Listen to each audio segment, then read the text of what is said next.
total of all the sacks, we found most of the pieces of 3 complete people, all male, at varying degrees of decomposition. Police would eventually find the remains of 15 victims lured back to the home of this mild-mannered civil servant.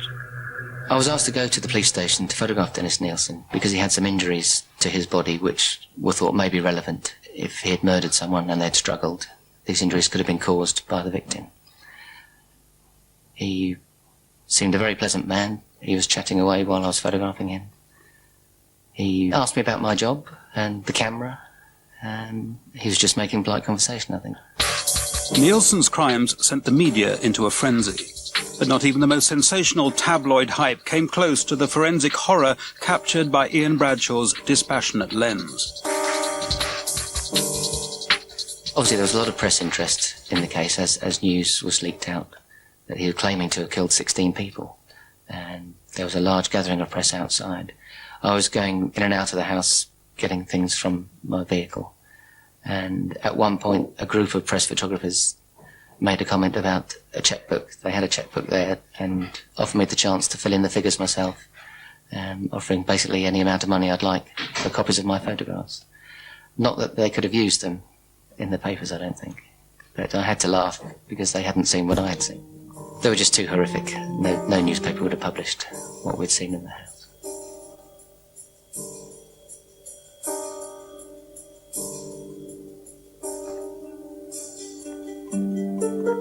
Police photography is almost as old as photography itself.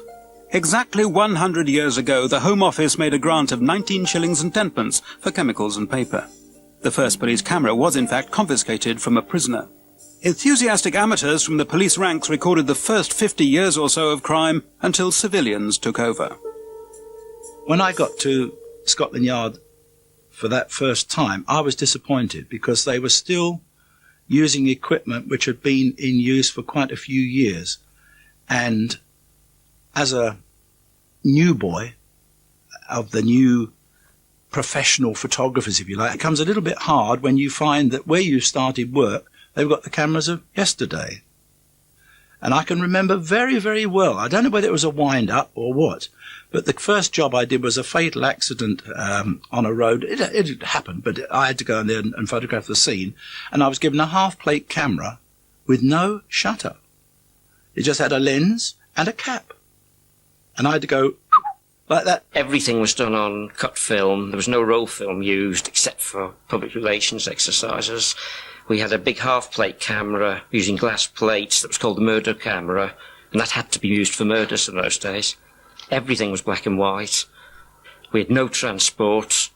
I'd have to ring the local Nick, hitch a lift in from one of their cars to the yard, get all the equipment packed up, organise a car to take me out to the scene. I can remember we used to get the pool driver, who actually I think knew more about how to photograph scenes than I did in the early days, used to actually take us out to the scene and sort of say, well, they usually stand there for one and there for that. But a new sort of crime called for up-to-date equipment and techniques. Coming up next, the villains who ruled the East End, and the men who had to photograph the bloody consequences of their reign of terror.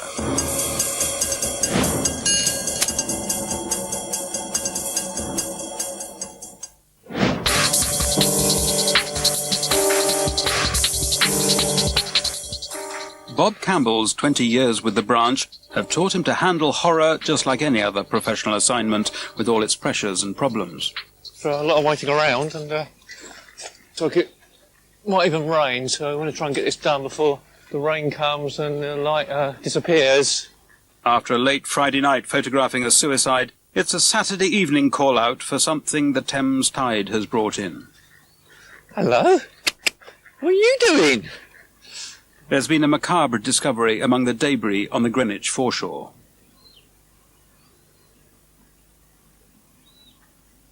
Basically, we're at the scene. There's a body down there on the actual foreshore. It's got all the hallmarks have been washed up. At the moment, we're just doing some general pictures just to show it in context of where it's actually ended up. Almost quite a pretty spot if it wasn't for the smell. And press door. It looks like the body's deteriorating, and one of the feet is actually completely missing as well.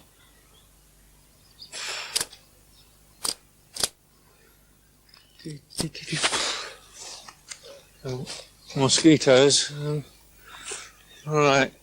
He's obviously got a bit of a severe injury to his head, but whether that's an injury or something that's just been caused by hitting him on the rocks and heaven knows what, I don't know. A forlorn betting slip found in his trouser pocket is the only clue to who the man is, how he died. You're going to dump someone, you dump them in the bushes or something, wouldn't you, up there or something, or wherever else, really? Because when you look at all this lot that's been washed up, it's obviously a good place, so everything's been washed up, isn't it, really?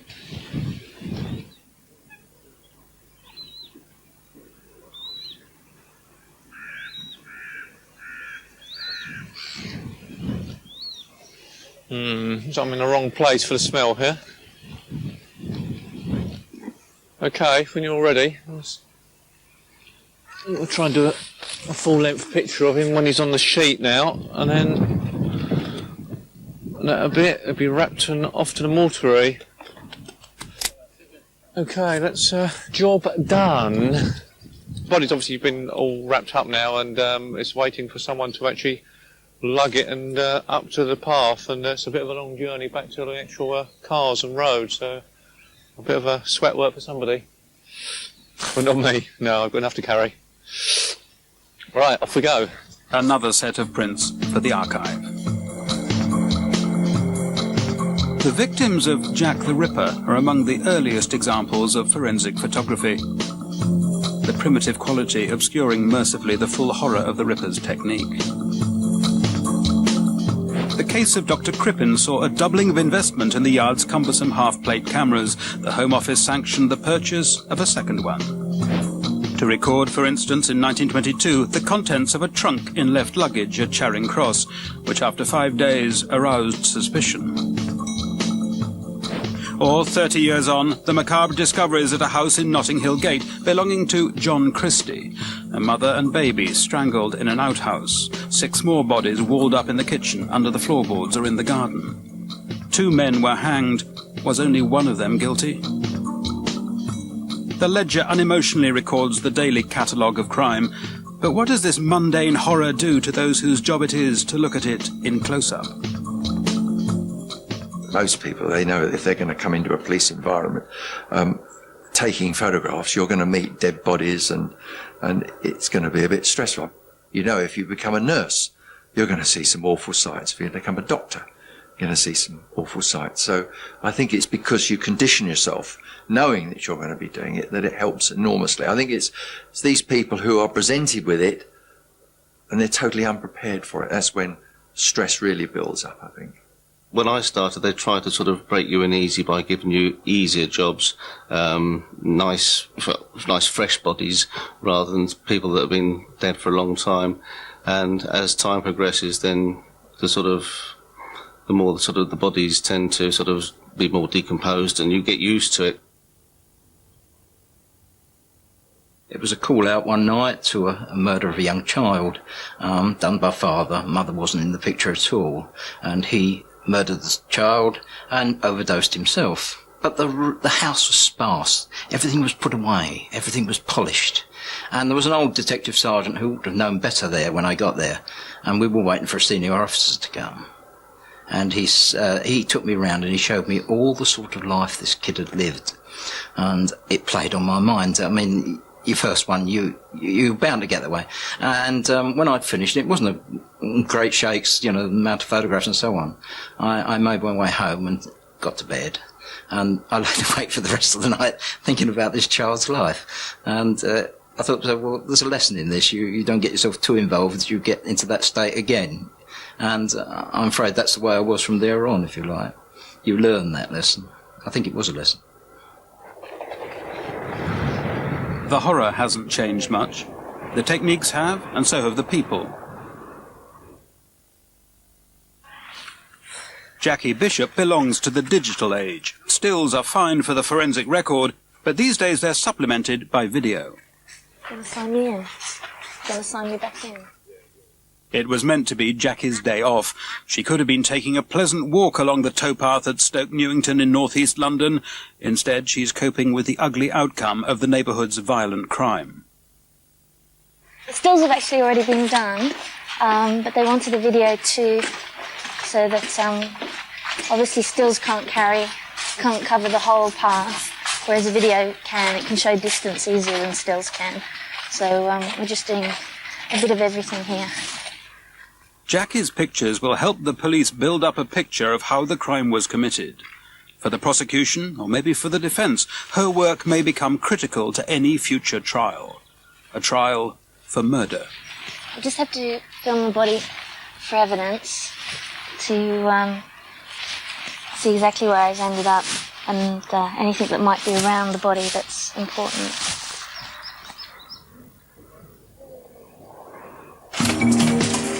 Like a nightmare version of a high street happy snapshot store, all scene of crime photographs come to this central laboratory in South London. Crime in all its horror and banality churns unceasingly through the printer. Out of 500,000 images a year, half are of fingerprints.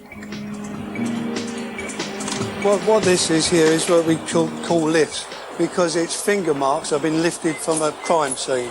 What basically they do, if a fingerprint is found on an object, on glass or whatever, it's dusted with aluminium powder. For want of a better expression, a thing like sellotape is placed over that mark. It's lifted, it's placed onto an acetate sheet, which is a fixed size to fit this machine, which actually projects light through it onto photographic paper, so it's actually printing the mark that was left at the scene. Fingerprint evidence was to crack one of the most dramatic crimes of the 60s. The £2 million Great Train robbery.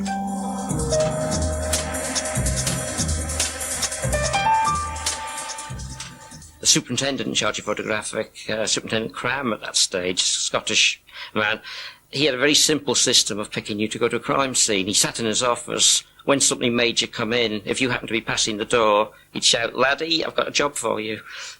And you come, I'd heard that this was happening. Some people would run and hide when they heard there was a big job, but I was always quite keen to get involved. And I sort of kept walking past his door till he suddenly called, "Laddie, I've got a job." We went straight up to the station where the train was, and I worked with the team. We'd covered various fingerprints, that sort of evidence.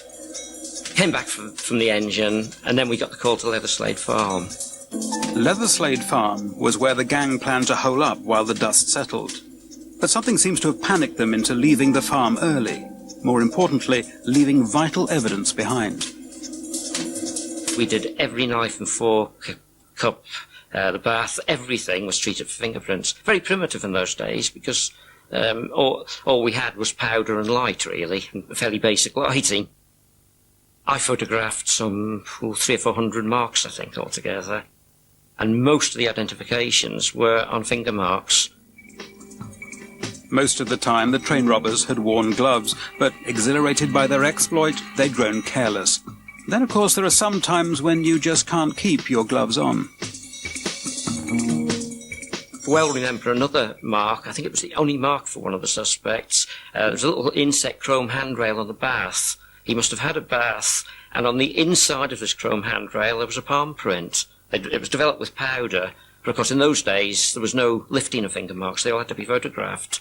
So I spent an entire morning with a mirror wedged behind this chrome handrail, photographing the reflection with my camera, and me lying on my back in the bath to focus the camera. Because there was no small cameras in those days used for it. But as it was worth persevering, because I think that was the only mark that was actually identified for that suspect. That suspect was Thomas Wisby. He was later sentenced to 30 years.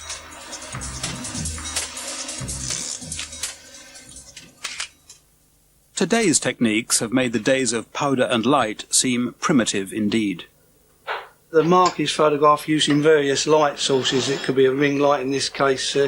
He's got a specular light there, and also fibre optic light, which is a very fine source of light which can be placed, to make the mark expose itself as good as possible, ready for photography.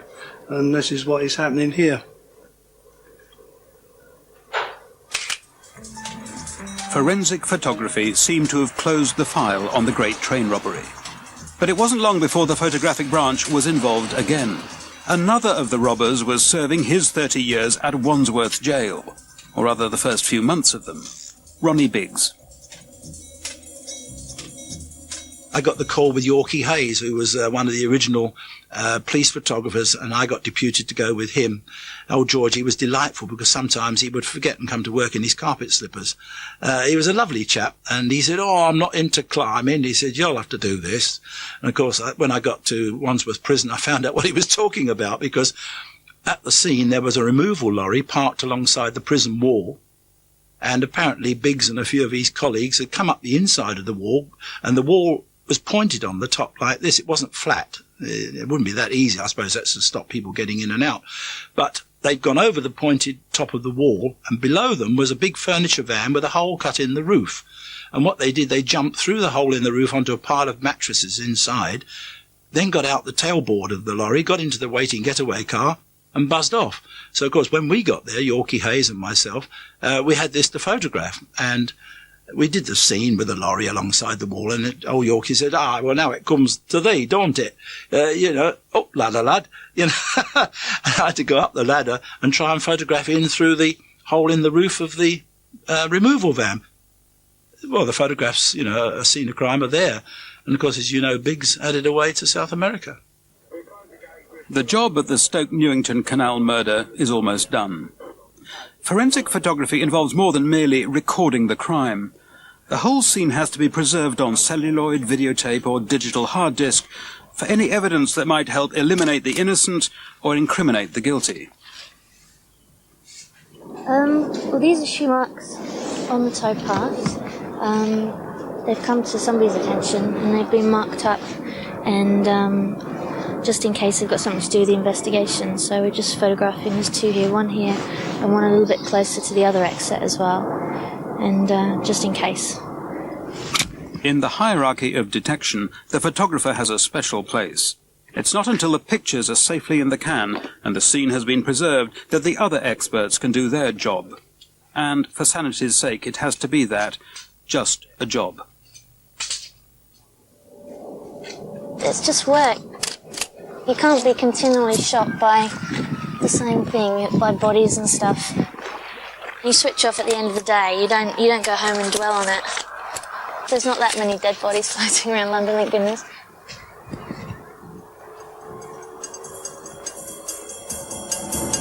There was a time, there was a place, where mutilation and murder were commonplace.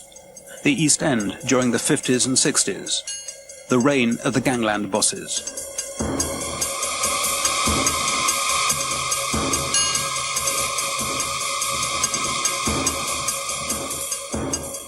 There was more violent crime probably in the East End than there was anywhere else in London, and they always, albeit a bit gruesome, they are the most interesting types of jobs, without question.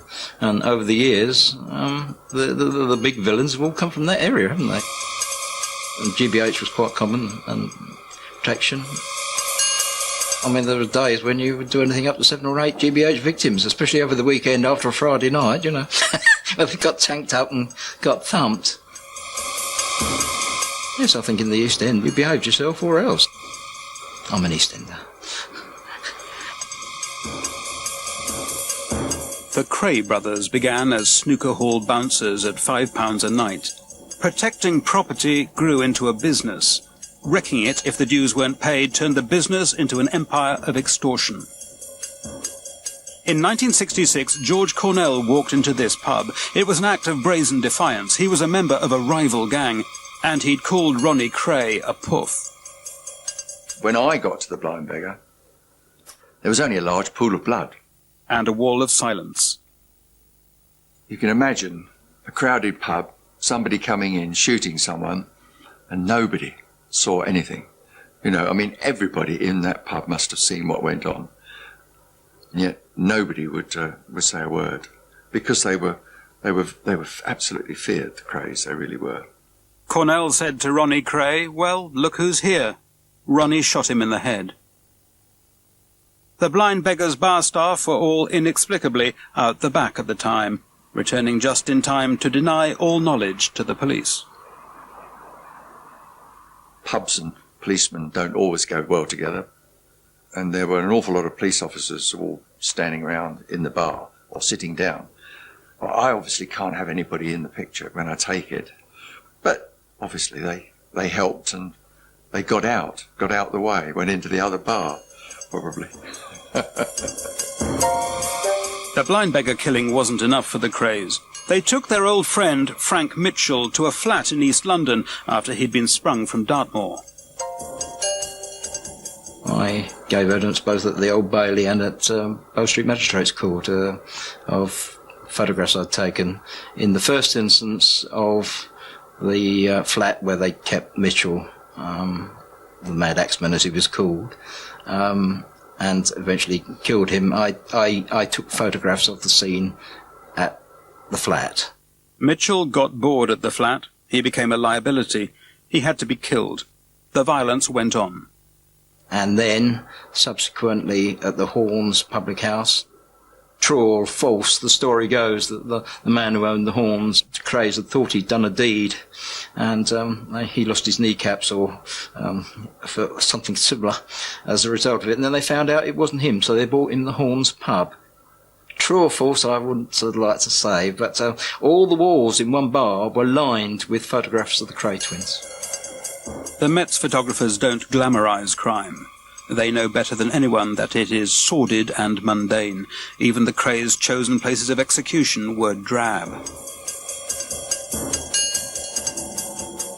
Evering Road was just an ordinary residential street and an ordinary residential house, you know, so nothing remarkable about it. Jack the Hat McVitie, he wore it to cover a bald spot, had failed to carry out a contract killing for the Krays. Worse, he hadn't paid them back their deposit. He was brought to Evering Road. Reggie stabbed him in the face with a kitchen knife. His gun had jammed. And the gun was taken away and thrown in the river, or the canal, and subsequently dragged up, and it was found quite easily. There is one aside of the Krays. There's a gentleman called Ginger Marks. Have you heard of Ginger Marks? He went missing. Where he is now, I haven't got the least idea, and I don't think anybody else has, but he went missing, and everybody that was dragged out the Thames was Ginger Marks. If it was 6 foot wide, 6 foot tall, this is true. There was one that had been squashed under a barge going up and down with the tide, and he was 6 foot wide, and this was Ginger Marks, you know. Not one of them turned out to be Ginger Marks, I'm afraid to say. But it is thought that they had a hand in his demise, but whether that's true or not, I don't know.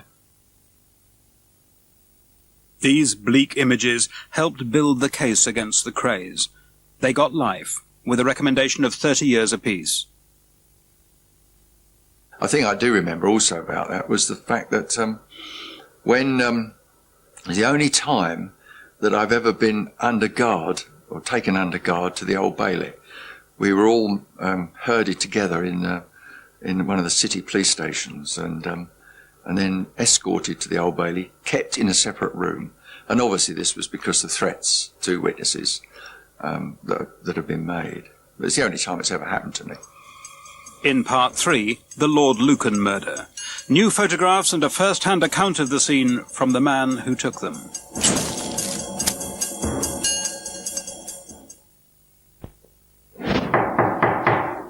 Hang on, I'll just be with you in a minute. Oh. Just one sec. Not all the subjects of the crime photographer are obligingly dead. Who is it?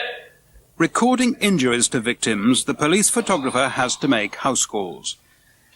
Oh, it's bloody 2 o'clock in the afternoon. I'm very sorry. I've come to document your injuries, if that's okay. I was expecting you bloody 3 hours. Dealing with victims calls for sensitivity and training. In this exercise, the photographer's personal skills are monitored.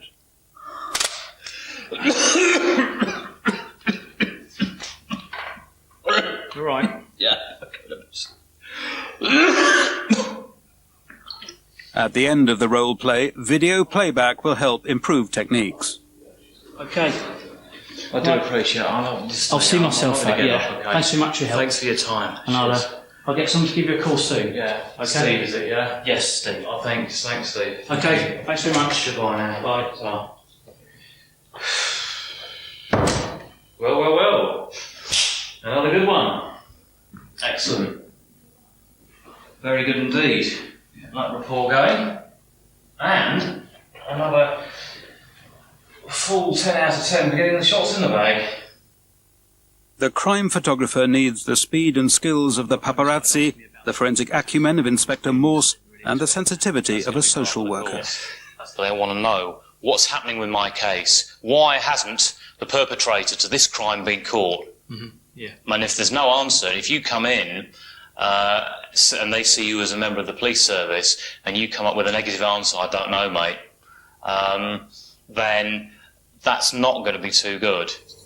But no amount of training can prepare London's photographers for some of the scenes they're called out to. They said, we've got to search the garden because we're looking for body parts. Arms, legs, a head, anything to go with this torso. So the chap said, as they would do, look, you, Mr. Photographer, you sit in the kitchen and wait while we go over the garden. It's going to take a long time. So I said, OK, fine, I didn't mind. So I was sitting in the kitchen there and they're out probing the garden with spades and shovels and everything else they can find. And while I'm sitting there, I'm looking at the cooker. And I've got a terrible ESP. It's got me into so much trouble over the years, you wouldn't believe it. But I thought, cooker, body, parts? No, it can't be. Anyway, I walked over to the pressure cooker, took the lid off, and it was full up with body parts, all partly cooked.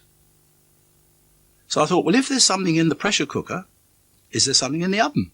So I opened the oven door, and lo and behold, on a big plate in there is a section of the leg from the hip to the knee, cooked and sliced. You can draw your own conclusions. Why would people cook a person?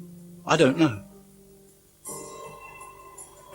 London's police photographers know that murder is no respecter of rank or privilege, either among its victims or its perpetrators. There'd been a fatal accident at Hyde Park Corner, and I was just finishing off that, hoping to go home, and I was bleeped and said, asked to go to a scene very close by, and it turned out to be a murder scene. I don't think quite realised what it was at the time. It was rather a bizarre scene. Subsequently, I learned it was the Lord Lucan, the nanny in the sack crime. The 7th Earl of Lucan had meant to kill his wife. In the dark, he murdered his children's nanny. Well, it was quite a luxurious flat, and from what I remember, the actual body was sort of downstairs in the passageway at the bottom of the stairs. It is a small sack, and it does seem incredible that a body can be put in a sack of that size. I followed the search for Lord Lucan, when it's been reported in the paper since, really, with a bit of added interest, I suppose. In a recent year, the branch's anonymous South London headquarters dispatched its 30 full-time photographers to cover more than 2,500 suspicious death scenes, murders, suicides, or the simply unexplained. Basically, this is the ops room, so we get consistently various jobs coming in, all sorts. Some actually were originally on division, but now, because they haven't got the resources, have come back to us. We have to assign really the most practical option to respond to that call. Obviously, in theory, it would be the closest person, but that may not always be practical, so they may be pre-assigned to a job, so then effectively the next available person will be assigned. It's feast or famine. It can vary. We just don't know what's going to happen. Anything can happen. Literally anything can happen at any time.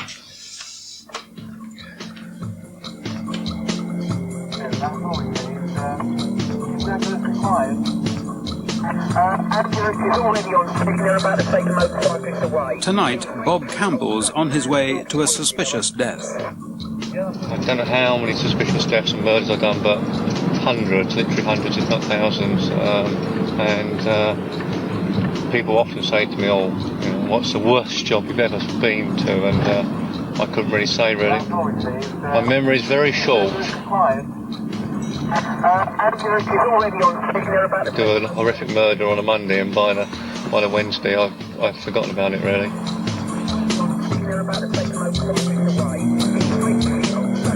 It's a busy night. Jackie Bishop's been called out to Vauxhall Bridge. What began as a traffic offence has turned into a serious criminal case. This car has been stopped on a routine search. When they went to search the vehicle, they found 2 guns in the passenger footwell. Suspects inside then decamped, one of whom jumped over the bridge straight into the Thames and apparently is now in St Thomas's being dried out. Not a good night to be jumping in the Thames, I don't think. We're just waiting for them to open the passenger well so I can photograph the guns in there, and then one of the guns team will come along and prove the guns and make sure they're safe before they transport it. Bob's got to the housing estate in East London, scene of the suspicious death. The suit will prevent him contaminating the scene. Often it's useful to prevent the scene contaminating him.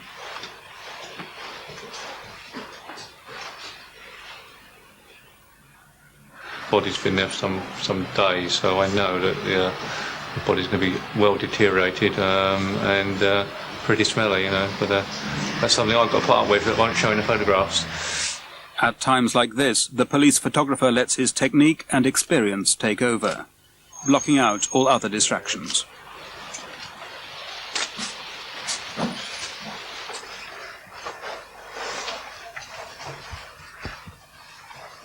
On a job like this, I tend to ignore the bodies until sort of last and photograph the rest of it first. At least there's lighting here, but I mean, sometimes I've been in premises where you're actually, it's just you in the darkness and the body. I do remember one job I went to, which was one of the most, it did give me a bit of a fright. It was a suspicious death in a flat where a man set light to the place as well, so it was an arson and a sort of death. And I was taking photographs in this bedroom, total darkness, multi-flash. And when you fired off the first flash, suddenly you saw this pair of piercing eyes looking at me from underneath a bed. And I did give it a bit of fright, but it turned out it was a guy's Alsatian dog. Jackie's nearly through with her assignment on Vauxhall Bridge.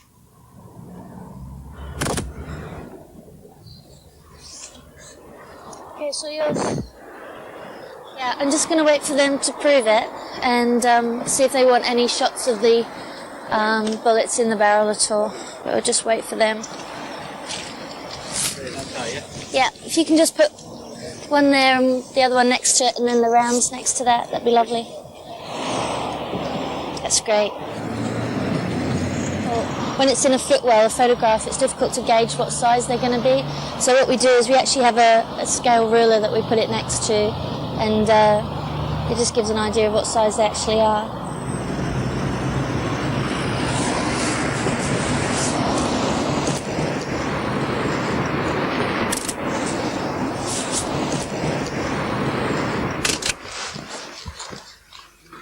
There's only one light bulb in there and it's flickering, so if it goes, we'll all be in darkness. The East London death is becoming less suspicious by the minute. Just a bleak, lonely, final act of despair. At the top, he's actually put a rope around just an ordinary cupboard door.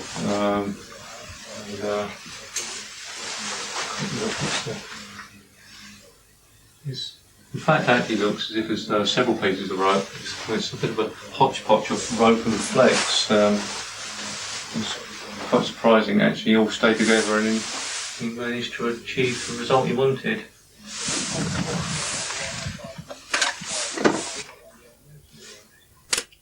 His feet are actually on the floor, so obviously stretched quite a lot.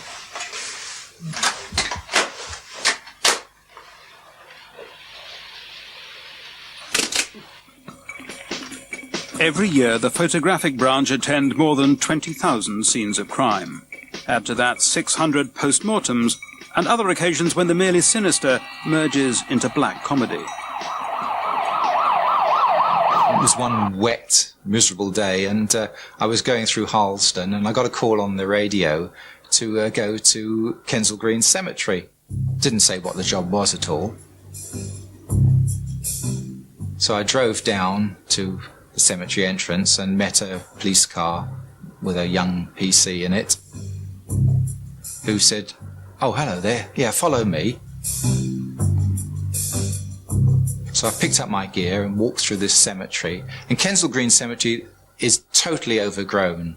And we arrived at this Victorian mausoleum, and the door had been forced open.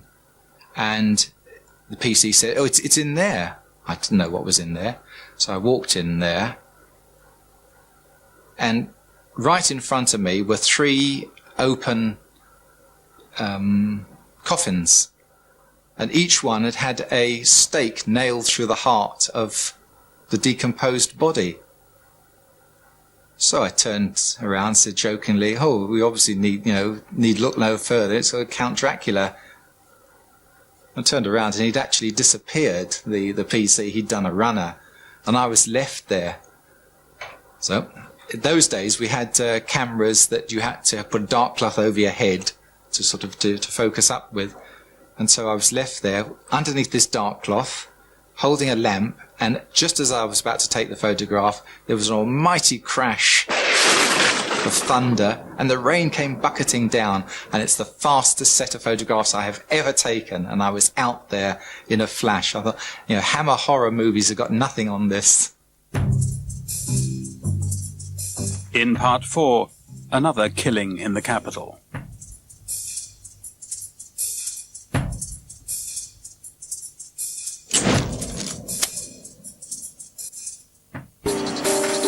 However much the city's changed, London is still the capital of Britain's crime. The robbers may work from computer terminals these days, the new gangland empires may be based on drugs and money laundering, but human nature and private passions remain defiantly the same. There was a lady in Fulham who was killed by her husband. I can't remember the exact cause of the row which ended up in her death. But anyway, what happened was she was cut up, and I think he cut her arms and legs off and head and so on, and distributed parts of the body into roadside skips and things like that. Anyway, it came to light that she'd been killed, and they tried to figure out what had happened to the body. And they said, well, we're pretty sure that at least the torso was taken on a skip. And the system in London, even today, is to take all the rubbish from London down the river on barges, and it's taken to a place called Mucking at Thurrock in Essex. And there's a huge landfill site there of about 500 acres where all the domestic waste is put in, a big hole's dug in the ground. Anyway, they said, well, we think this woman's body has gone down to Mucking. Would you go down there with a search crew and see if you can find it? So I thought, well, this is a bit much, And when we got down there, you see a place of that size with rubbish as far as the eye can see, 15 or 20 feet deep. Where do you start? Well, fortunately, the pit manager, they keep a record of where every day's tipping goes. So he said, well, I think you'll find some of the body here. So the officer in the case had a digger hired, one of these massive, great crane diggers. And for the first day, we dug away piles and piles and piles of this evil-smelling stuff. It was, you can't imagine it. It's got everything in it. It's black, it's gooey, it's sticky, it stinks. And having dug through quite a bit of that, towards the end of the day, in the wall of where we were digging, a black thing stuck out, and the chap said, look, there's an arm. I filmed this, and we took it out. Yes, it was an arm. Next day, we did the same thing again, shifting tons and tons of rubbish, and we found the torso. And another day, we found the leg, but that was as far as it went. That was all we got back. Eventually, the chap was charged with his wife's murder. But we got it all back except for the head and one arm. But the spin-off for me was that I found a place of 500 acres alongside the Thames, which was a wilderness of wildlife. And it was a place like I hadn't seen since I was a youngster. So I fell in on my feet there, and I was allowed from then on to go back there bird watching, and it was very, very good from that point of view. Has crime changed over the years? Chris Lewis has been called out for what's become an almost routine event. We're in Streatham. We've come to a scene of a double murder. 2 suspects go to a flat. There's been some sort of altercation, and there's 2 other people in the flat, and 2 people have ended up dead. It's got much more violent. In the old days, if there was a punch-up, it was literally a punch-up. They get square up to each other and hit each other, but now they pick up the first thing that comes to hand. They seem to do it at a drop of a hat now. This is basically the flat where the murders happened. We're just going to follow the blood trails up from here.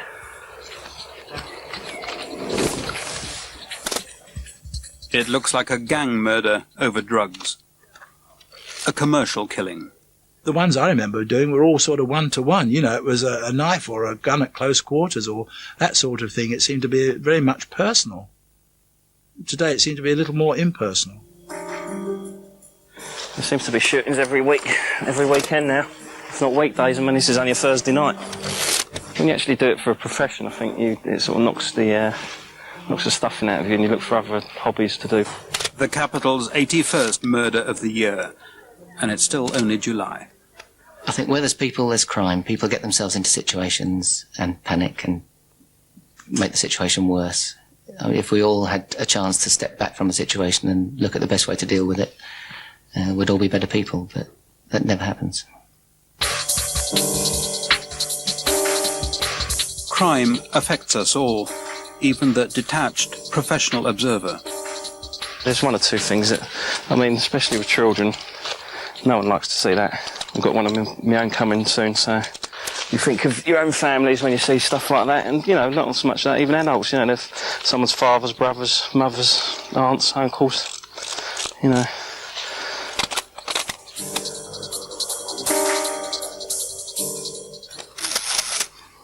Once I got married, once I got kids of my own, and then I think that's when things really started to come into it. Then you think, yes, there is more to life, and okay, life seems cheap to a lot of people because they go around killing people willy-nilly ad infinitum. I've always said it'll get worse before it gets better, but throughout the 30-odd years, it has got worse, and it hasn't got any better. Police are still investigating the murders in Streatham.